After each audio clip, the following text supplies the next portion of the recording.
One thing that does scare me though is, without COVID, how long would it have taken us to get to this point?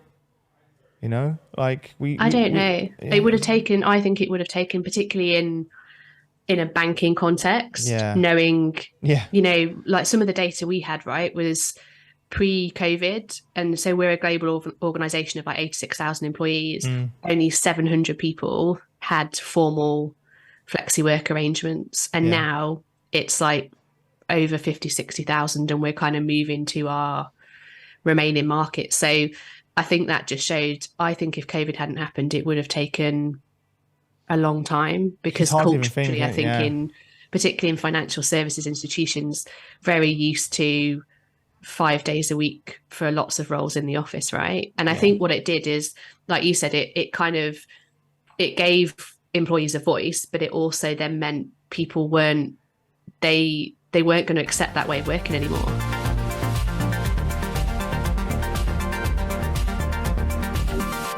Hi everyone, welcome back to the HR Leaders Podcast. On today's episode, I'm joined by Laura Cole, Managing Director and Head of HR UK and Europe at Standard Chartered Bank and co-host of the Experience Lounge podcast.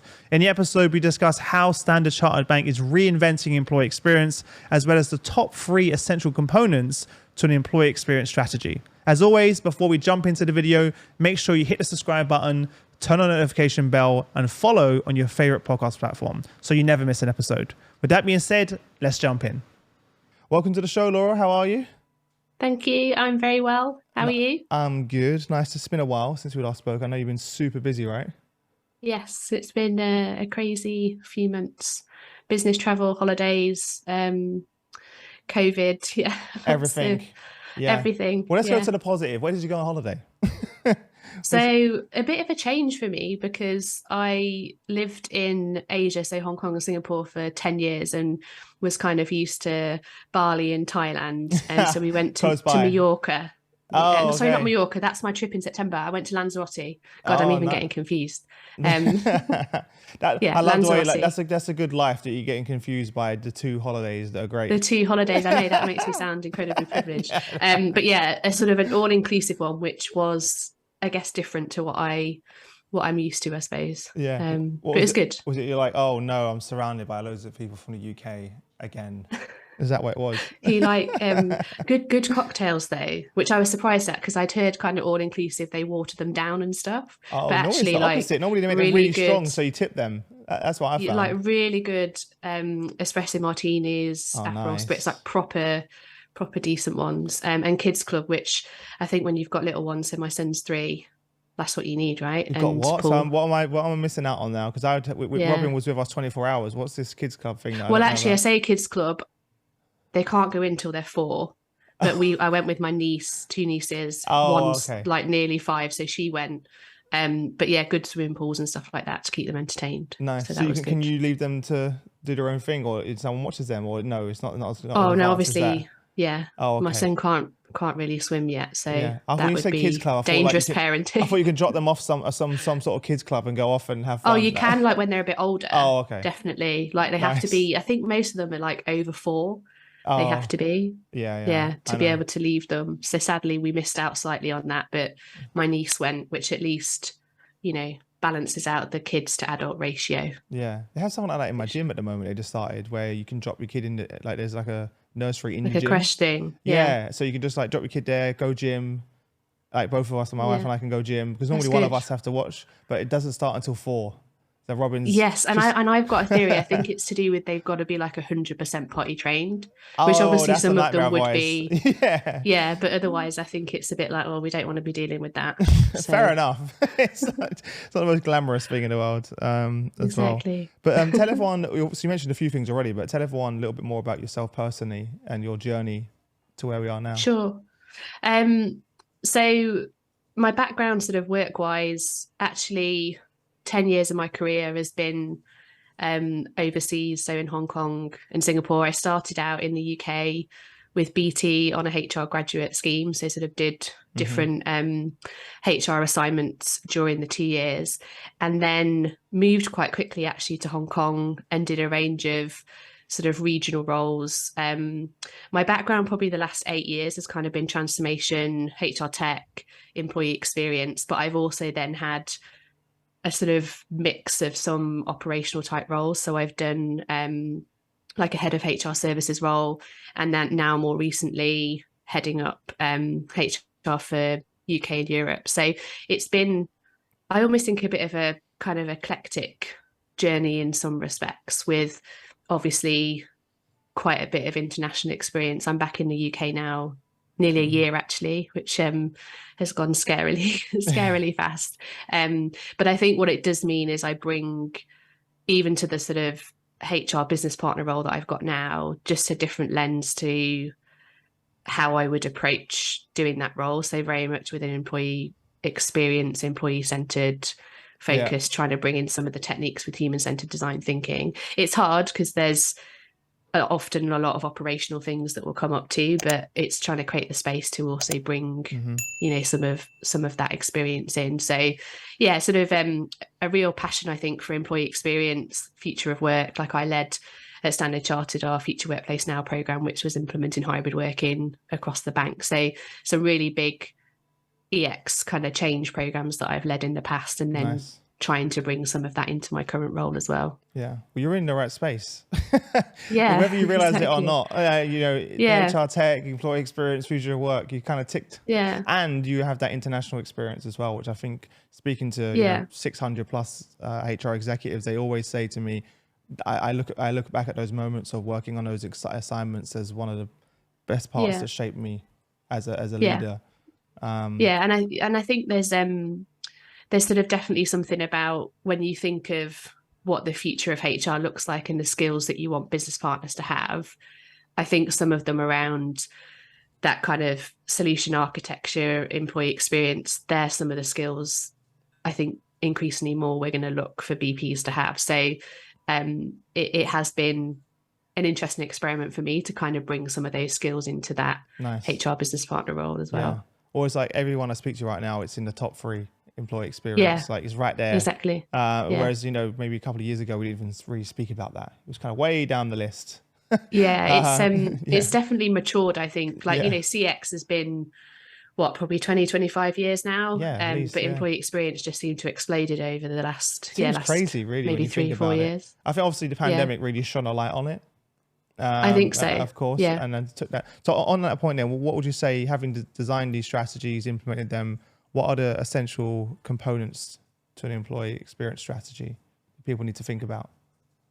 So I think probably the first one, and this perhaps depends on the maturity of your organization, in the sense of typically you probably see EX in HR initially, but I think if you're trying to really build a comprehensive EX strategy, it's across functions. So I think where I've seen success in the past, it's because it's been across kind of some of those key actors that would influence employee experience. So HR, property, tech, and something that we did at Standard Chartered where we rolled out hybrid working. That was, I think, a real example of where those 3 functions really came together. And it wasn't about, you know, property own this bit and tech own this bit. It was actually the end-to-end holistic employee experience is really key. So I think that's one. Do appreciate though organizations are at different points in their maturity, but I would say if you're kind of embarking on that EX strategy, that should be a goal to get to. Because I always say this, employees don't care who owns a part of a process. All they care about is that experience and how does it make them feel and the impact of that. And so it is super important to kind of bring those different players in. I think the other is making sure, and it probably sort of says it when you say employee experience, but people just forget. And I think historically, we've often, as HR professionals, kind of sat in a room and designed for HR. But the key thing is involving employees in that process and in that design. So bringing in some of those human-centered design thinking techniques where you would go out and talk to employees about what it is that, you know, concerns them, where are their areas in that kind of employee journey that we need to pay attention to, and use that to shape some of the strategy. And I think the other is we talk a lot, like we said before we started recording, I've got a podcast too, and we've talked a lot on that around the importance of bringing in diverse voices from that employee base when you're thinking about creating that strategy. So making sure that you might be talking to different underrepresented groups across the organization, but really in the sort of human-centered design space, you would call it kind of persona mapping, but trying to kind of work through those different personas and making sure that they've been thought about as well in that EX strategy. And then I think the other lens is in HR, I think our role is to bring some external thought leadership in. So there's always going to be the things that will come up from an employee perspective, but also actually looking externally in the market, what are some of the trends? So, you know, some of the things we've seen recently around hybrid working, great resignation, those kind of things, and thinking, are they relevant? Are they going to be a focus for us as part of our employee experience strategy? And then probably I think the final thing is making sure that you've taken relevant stakeholders on that journey with you. Because I think when things perhaps don't work or that strategy doesn't really land, it's when you haven't involved key stakeholders and really got them to understand, I think, the business value of EX. Because otherwise, I think sometimes it can come across almost as a bit fluffy, maybe. So that kind of business value is key. And linked to that, how you would measure success and how you measure the impact of employee experience, I think, is also really important as part of that strategy. Yeah, love that. That's our clip for LinkedIn now. I'm joking. And for everyone, obviously, I heard already in the beginning of the episode, but the podcast is the Experience Lounge podcast. Yes. So you can check it out on YouTube or anywhere that podcasts are available. Yeah, or in the link, or in the link below. Instagram as well. The link, yes, the link's below. Wherever you're listening and watching right now, the link's below. So make sure you go and subscribe and follow there. So much to unpack there. I suppose you spoke about two things: one, engaging the employee population, and also engaging stakeholders. Let's start with the employees. What have you found to be the most effective way to reach out and engage them? Because you've got multiple channels, but what have you found that works best?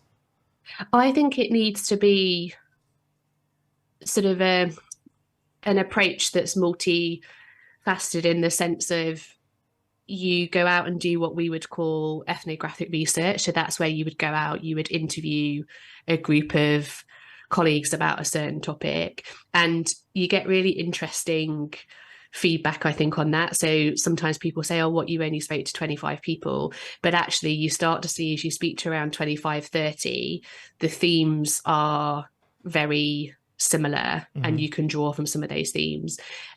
Focus groups is also another in that kind of ethnographic research, but then the other is how you complement that, I think, with surveying. So most organizations nowadays would have had for quite a while, I think, a kind of annual engagement survey.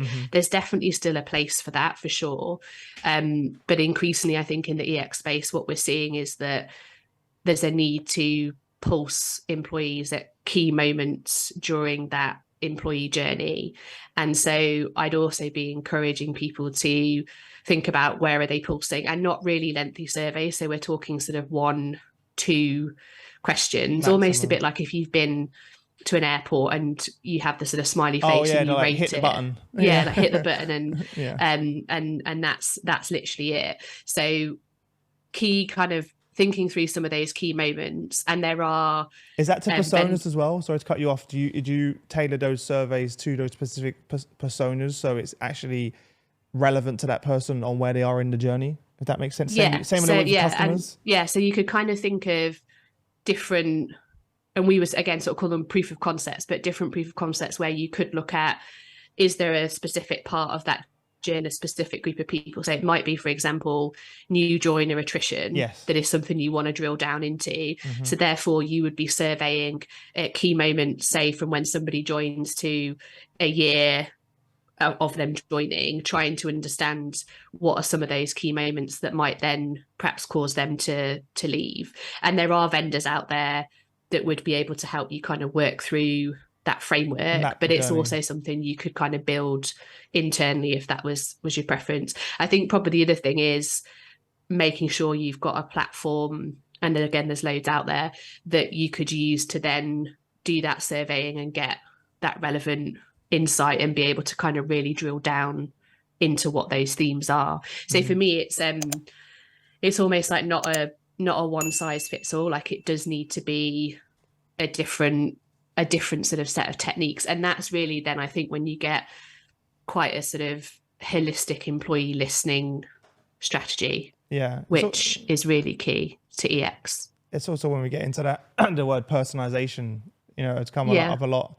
And again, the same way we were personalizing our customer experience, we need to be doing that with our employee experience. And I think we neglected that for a very, very long time as well. So on the stakeholder side, what advice would you give to everyone listening on how best to engage their stakeholders in this and get their buy-in? What have you found that works best?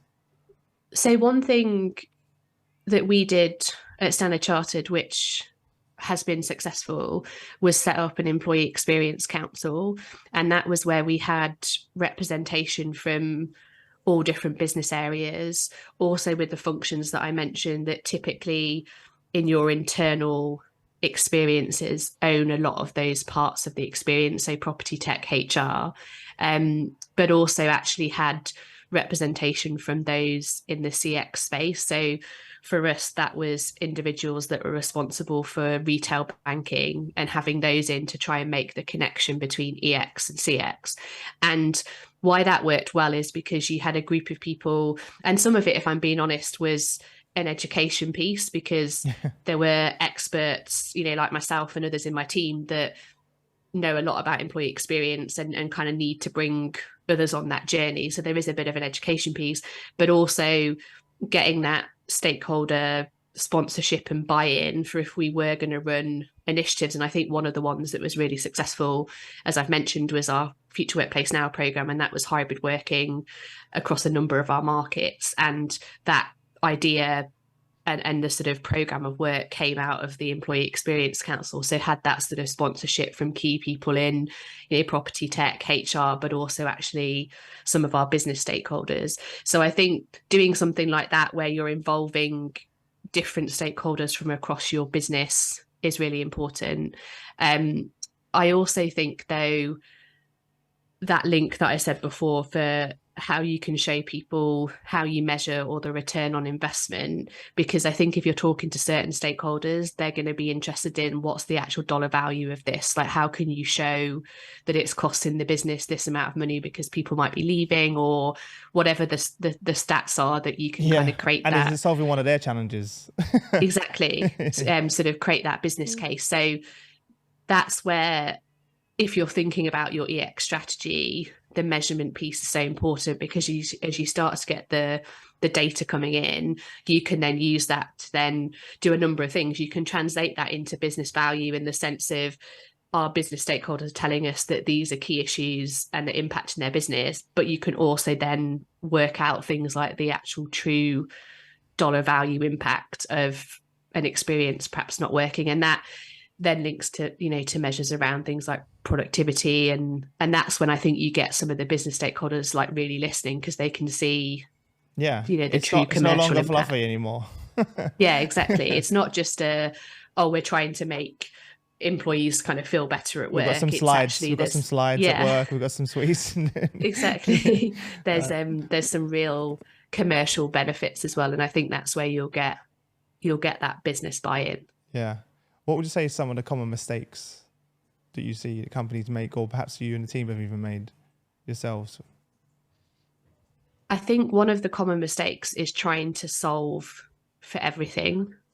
And actually, you have to be really clear on why you would select certain experiences to improve or to go after. And that links back, I think, to the business strategy point, is that your EX strategy should link to your business strategy. And that can be really hard too, because particularly if you're in the EX space and you're hearing from colleagues that there are certain things that they're finding really difficult or really challenging, the natural instinct is to then go, okay, how can we solve for all of this?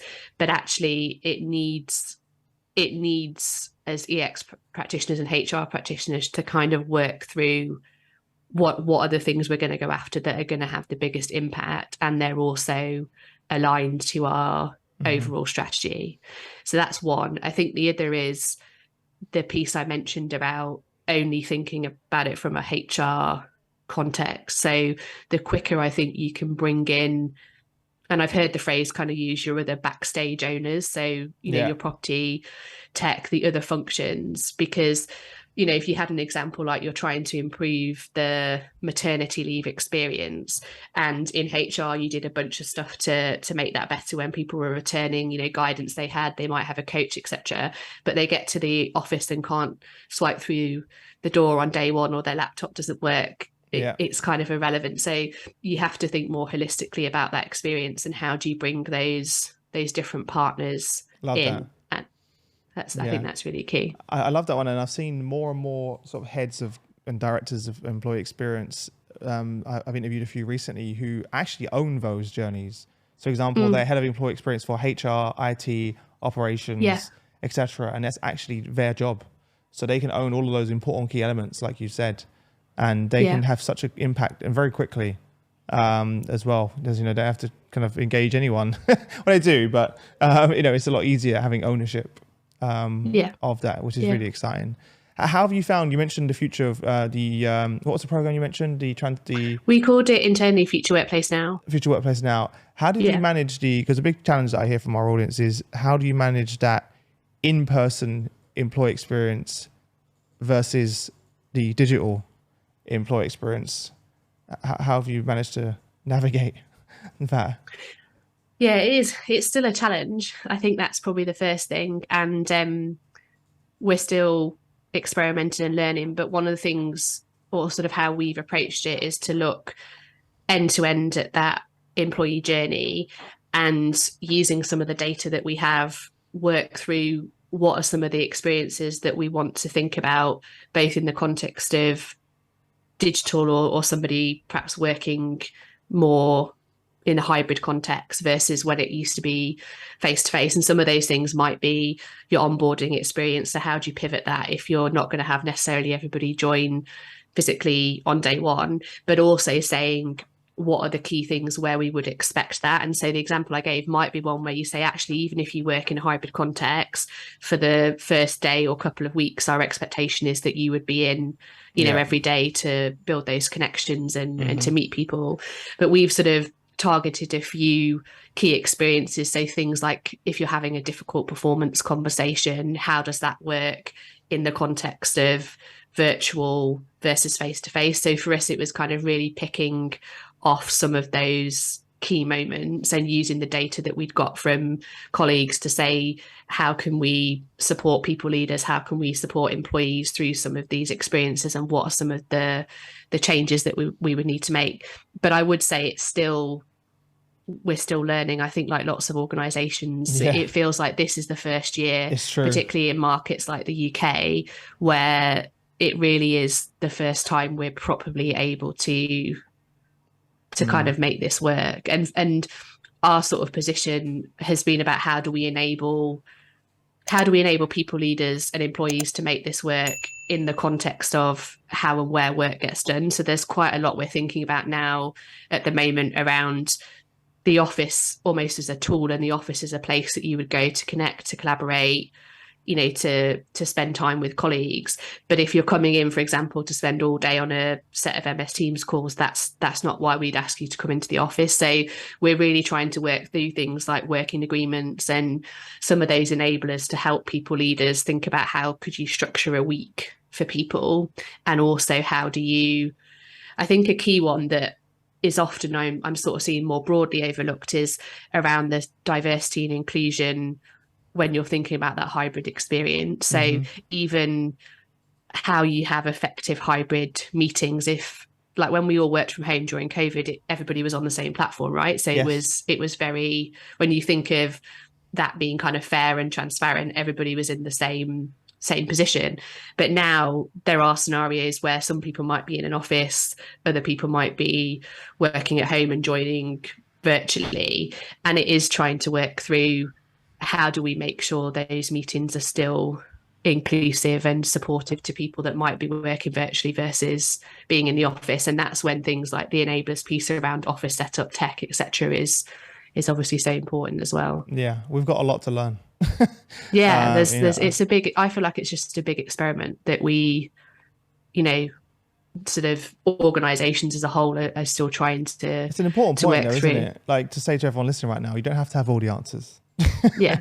We're all Yeah. learning along the way. We're all doing it with positive intent, and we'll Exactly. figure it out, Yeah. right? I think everyone's trying to look for this playbook or this perfect way of doing things. It doesn't exist, and that's also going to differ organization by organization, team by team. Even culturally, you think about the impact. I'm sure you saw a very different type of employee experience in Asia versus versus coming back here as well. So there's so many things to think about definitely. along the way. What would you say is been the project that you're most proud of that you've done? And that's a big The one. I don't want to keep going on about it, but the one that I am actually most proud of was our Future Workplace Now program. And that was because I think it had all the ingredients, you know, like I've mentioned, it came from the EX Council. It really had the focus from HR, property, tech. We did it at a time when we were kind of going through COVID. And I think the thing that worked really well is from an employee experience perspective, we went out and spoke to colleagues through various different mediums multiple times as we were creating the proposition for them. So we did an exercise called an expression of interest, and that was where employees were surveyed around their preferences for how they wanted to work, both in terms of like location and timing. And we also did a range of interviews with colleagues and the sort of focus group. So for me, from an EX perspective, it was a really good example of doing a lot of that human-centered design thinking and research at the beginning to really understand the employee view and the employee position. And then we married that with the business lens. So there was lots of conversations around the nature of work that people do, the roles within our business. Like some mean if you're, you know, frontline trader roles, they're perhaps not going to be roles where you could work from home. So we sort of had that kind of discussion with the business and really married the two in terms of the flexi work agreements that people had. And the feedback from colleagues when we look at things like our annual engagement survey is really positive. Like you do see those that work in that hybrid model of some time in the office and some time at home do rate that experience more positively. Well, it's literally changing people's lives, right? Like I was trying to explain to my friends, like this, you know, the bond that I built with Robin during that time, and you know, being able to go to the park with her and in the after for lunch and just sitting. Literally, I remember a moment I was just sitting there next to the lake, and we had like some food that we bought, some sandwiches, and she just sitting next to me, and we were looking at the ducks, and they just had the swans had the little well, I don't know what you call a swan's baby, but I'm sure there's a name that I'm forgetting there. But I just remember sitting next to Robin being like, wow, like I would never be able to do this. And it became like a routine. And I said to Shane when I got back to the office, I don't want to work this way anymore. He was like, what do you mean? I was like, I want to be able to spend more time with the family. I want to be able to pick Robin up from nursery and drop her off. And by the way, on Fridays, I want to have the whole morning where I can spend time with her. And I was like, and I can, and work still got done. Everything's fine. Yeah. So it really changed people's lives. So I'm not surprised that you're proud of that project. One thing that does scare me though is, without COVID, how long would it have taken us to get to this point? You know, like I don't know. It would have taken, I think it would have taken, particularly in a banking context, knowing, you know, like some of the data we had, right, was pre-COVID. And so we're a global organization of like 86,000 employees. Only 700 people had formal flexi work arrangements. And now it's like over 50, 60,000, and we're kind of moving to our remaining market. So I think that just showed, I think if COVID hadn't happened, it would have taken a long time, because culturally, I think particularly in financial services institutions, very used to 5 days a week for lots of roles in the office, right? And I think what it did is, like you said, it kind of it gave employees a voice, but it also then meant people weren't going to accept that way of working anymore. So it is, and it proved it can be done, right? That's another thing. Exactly. That was the other thing, that we didn't kind of lose out on productivity. Yeah, exactly. As well. Listen, before I let you go, we've covered so much, and I've really enjoyed the show. And for everyone listening, this is the type of great content you can listen to on Laura's podcast as on well. On my podcast. So make sure with my co-host Sasha as well. With the partner in crime. Last question is, two questions. One, what will be your parting advice for everyone listening when it comes to their employee experience journey? And then secondly, where can people connect with you personally if they want to reach out to you? So where I'd say to start is start small. So I think sometimes, like I've spoken at conferences and talked about the fact that I had a dedicated employee experience team, and people have said to me, like, we just don't have the budget for that kind of stuff. And I totally appreciate that.